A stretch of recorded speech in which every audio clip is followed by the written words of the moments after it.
سلام ګرانو لیدونکو، تاسو د انعکاس میډیا په تیره برخه کې ولیدل چې بیچاره نجلۍ د خپلې خوشحالۍ لپاره له څه ډول سړي سره وتښتېده او څه ډول حالات سره مخ شوه. اوس به ووینو چې آیا هغې ته د تېښتې موقع پیدا کیږي که نه، او که وتښتي نو فیروز به یې بربنډ عکسونه په فیسبوک کې خپاره کړي او که نه. ویډیو تر پایه پورې وګورئ او مهرباني وکړئ ویډیو ته لایک ورکړئ، ځکه ستاسو لایکونه موږ سره مرسته کوي چې د لا ښه کیفیت ویډیوګانې تاسو ته وړاندې کړو. باید وتښتم، خو زه دلته هیڅ بلده نه یم. چاته پناه یوسم؟ هر څه مې وکړل، دروازه نه خلاصېده. بیرته هماغه خرابې حویلۍ ته ستنه شوم. هر طرف ته په وینو کړکۍ پارچې وې. یوه کوټه لکه حمام غوندې وه. هلته شامپو او ږمنځ وه. نورې کوټې هم د وینو له پارچو څخه ډکې وې او نور هیڅ څه نه وو. بیرته هماغه ښځې ته ورغلم. ترې ومې پوښتل، ته ولې دلته یې؟ هغې خبرو زما ټول بدن ولړزاوه. ویې ویل، فیروز زه وغولولم، له کلي څخه یې دلته راوستم. یوازې زه او ته دلته یو. بله نجلۍ یې هم نیولې ده، هغه یې بل کور ته بیولې ده. په ژړا یې وویل، هره شپه یو سړی راځي زموږ سره. ویې ویل، که وتښتم زما لوڅ انځورونه به چې له ما یې اخیستي فیسبوک ته واچوي. ویره مې شوه چې ورونه مې ونه ویني او د هغوی نوم بد نشي. بیا مې د هغوی بې غیرتو نارینهو غوښتنو ته غاړه کېښوده. سترګې مې پر هغو ګولیو ولګېدې چې د ډوډۍ لوښي ته نږدې پرتې وې. ترې ومې پوښتل، دا ګولۍ د څه لپاره دي؟ ویې ویل، دا ځکه خورو چې امیندواره نه شو. نور مې څه نه اورېدل. زما ژوند ختم شوی و. زه په دې خیال وتښتېدم چې زه به خوشبخته شم، خو اوس نه مې شو کولی څه ووایم. له غرمې وروسته هیڅ څوک رانغلل. فیروز نه و.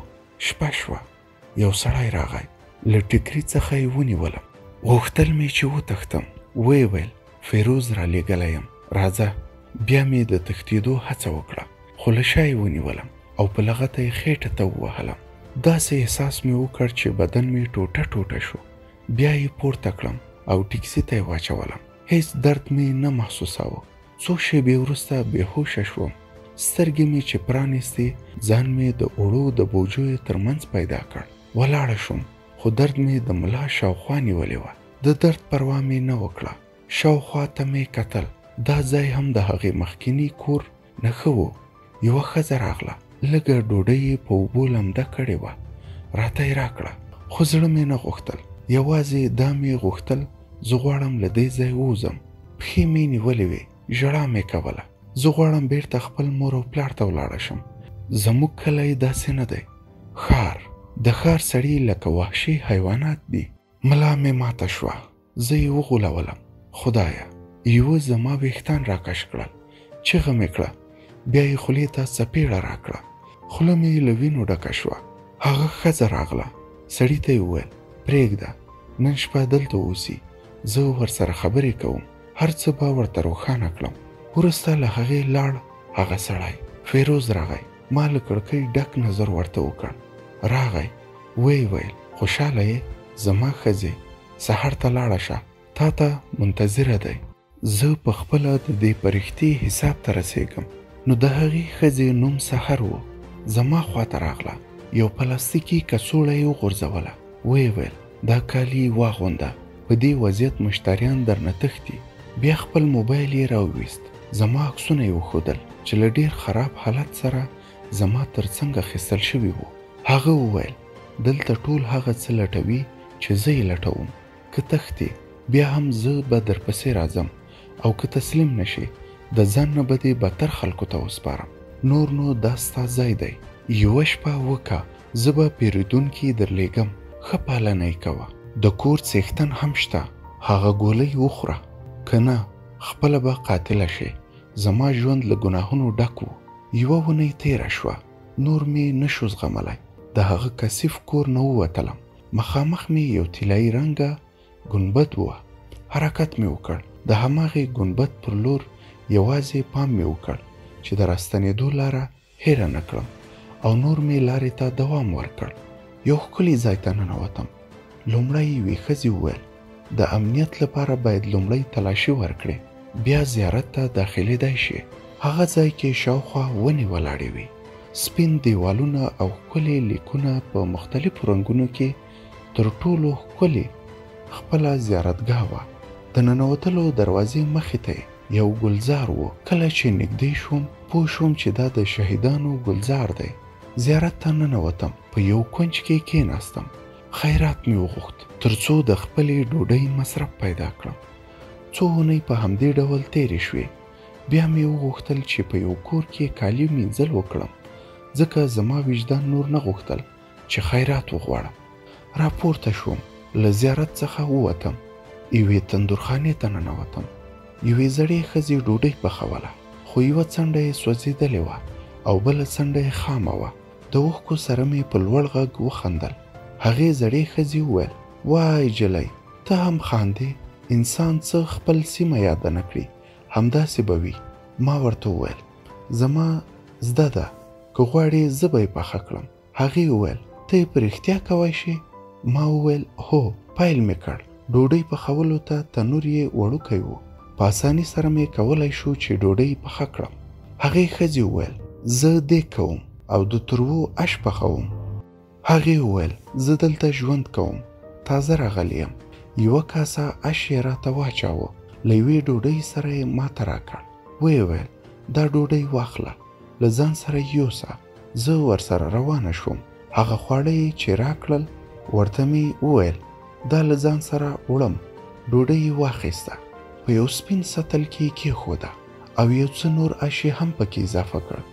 ویې ویل: دا اش نوشیجان کړه او سطل یې بیرته راوړه او هغه بیبي حاجي چې په زیارت کې ده ورته یې تسلیم که. بیا د کور لور ته روانه شوم. هر څومره مې چې دروازه په تیږو ووهله چې خلاصه نه کړه، پوهه شوم چې څوک نشته. پورته د دروازې سر ته وختم. کله چې په کلي کې وم په غرونو به په اسانۍ سر ختم. دا دروازه زما لپاره هیڅ هم نه وه. څه په دې وخت کې مې د مور خبرې په یاد شوې چې ویل یې: ته لویه شوې یې، نوره نو لږ دروند چلند کوه. د هغې خبرې مې په یاد شولې. اوښکې مې روانې شوې. پورته د دروازې ته وختم. هغه ښځه په ویره سره دروازې ته ګوري. پوهېږم، ومې ویل: زه یم، راځه، دروازه پرانیزه. حتی د دروازې په پرانیستلو هم نه پوهېده چې څنګه یې پرانیزي. د دروازې له سره مې ورته وویل: څه وکړم؟ اخر دروازه پرانیستل شوه. کور ته ننوتم. خواړه مې ورکړل. خواړه یې په اوښکو سره وخوړل. هغې ویل او ژړا یې کوله. ما هم د هغې درد ته ژړل. هغې سره هیڅ نه و، یوازې اوبه وې. ما له زیارت څخه څو چاکلیټونه راوړي وو. هغې ته مې ورکړل. ومې ویل: زه مړه یم، ته یې وخوره. د هغې کالي مې وینځل، یو څه خونې مې پاکې کړې. حیرانه وم چې ورته ووایم که نه، خو د الله تعالی رضا لپاره مې ورته وویل: ته لمونځ کوې؟ ویې ویل: نه، کله چې دلته راغلم هر څه مې هیر شول. ما ورته غسل کول او لمونځ کول ور زده کړل. هوا تیاره شوې وه. ما ورته وویل: بیا راځم، دواړه ځو زیارت ته. قبوله یې نه کړه. ویې ویل: فیروز راځي. بیا مې وهي. ما ورته وویل: زما د راتګ په اړه ورته څه مه وایه. کور ته راغلم. دروازه مې کلکه وتړله. لمونځ مې وکړ. دعا مې وکړه. څو ورځې او شپې تېرې شوې. شکر دی څوک رانغلل. هیڅ د خوړلو څه نه و. نن جمعه وه.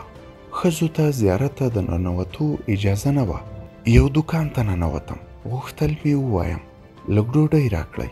خو هغه سړي له یوې بلې ښځې سره خبرې کولې. ما واورېدل.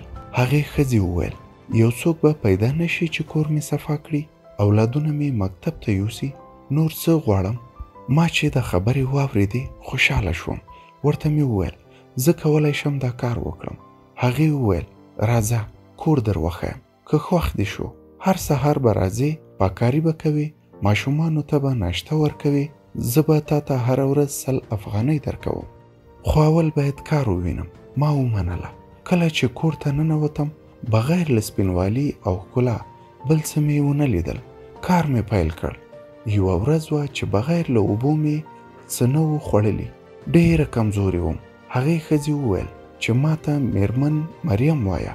ما ته یې یو لوښی میوه او کیک راوړ. ډېره دعا مې وکړه. د هغې په حق کې کیک مې وخوړ، خو میوې خوړلو ته عادت نه وم. یوازې مڼې مې وخوړې. هغې وویل باقي یې له ځان سره یوسه کور ته. پیسې یې راکړې. ویې ویل سبا سهار 7 بجې راشه. ماشومانو ته ناشته ورکړه. بیا پاککاري پیل کړه. 100 افغانۍ یې نورې هم راکړې. ویې ویل زه ستا صداقت غواړم. د میوو مې حتی نومونه نه و زده. د مهناز کور ته مې یوړې. ژر پاڅېدم کور ته لاړم. ویرېدم. د کور څښتن ډېر دقیق راته کتل چې بهر شوم. ویې ویل خیرات دې راوړی؟ په ژړا له هغه ځایه ولاړم. خیر دی دا ورځې هم تېرېږي ځکه زه کار کوم. ځم له دې ځایه د مور او پلار خواته. منډه مې کړه. کور ته ورسېدم. کور ته چې ننوتلم ومې لیدل فیروز له قهره په حویلۍ کې ګرځي. زه یې چې ولیدلم راباندې حمله وکړه. زما شال یې کلک ونیو. ویې ویل چېرته وې؟ د کوم یار سره تللی وې؟ خبرو یې راباندې بد تاثیر وکړ. د فیروز لاس مې په غاښ ونیو چې زما پر مخ یې کلکه څپېړه راکړه. پورته شوم. ورته ومې ویل د مهناز کور ته تللی وم. ته بې غیرته نه یې؟ ډوډۍ نه راکوي نه خواړه راکوي. زما تر څنګ راغی. ویې ویل د هغو خلکو لپاره دې زړه تنګ شوی؟ شا مې ترې واړوله. ورته ومې ویل ولاړ شه بې غیرته. هر څه مې چې خولې ته راغلل ورته ومې ویل. په خندا یې وویل زه دې یار وم زما سره وتښتېدې. لوړ به یې خندل او ویل به دومره مې په دې څو ورځو کې ژړلي چې نور مې د ژړا توان نه درلود. ما خپل غوږونه کلک نیولي وو چې خبرې یې وانورم. زما خواته راغی. پوهېدم چې څه غواړي. پر ځمکه پرېوتم. لاس مې په ډبره ولګېده. نور مې توان نه درلود. کلک مې په سر وواهه چې وینه ترې راغله. ژر پورته شوم چې وتښتم. ګاونډیان راغلل. زما حالت ښه نه و. یوازې شال مې پر تن و. ګاونډیان راغلل. فیروز وتښتېد. د کور څښتن ځان بې خبره واچاوه. هر څه مې چې ویل چا باور نه کاوه. ژړا مې وکړه. هر څه مې چې ویل یې ته خپله بده یې که نه چا دې ته نه مجبوره کولی چې ته وتښتې. په بلې برخه کې به ووینئ چې ټول ګاونډیان د فیروز له کاره خبرېږي او پرېکړه کوي چې د نجلۍ نکاح له فیروز سره وتړي. خو نجلۍ په ژړا وایي چې زه دا نکاح نه منم. په همدې وخت کې یو سړی په نوم د مراد پیدا کیږي او له نجلۍ سره نکاح کوي. د نجلۍ راتلونکی له مراد سره به څه ډول وي؟ حتما د راتلونکي برنامې لیدو ته پاتې شي. تر هغه وخته الله تعالی مو ساتندوی اوسه.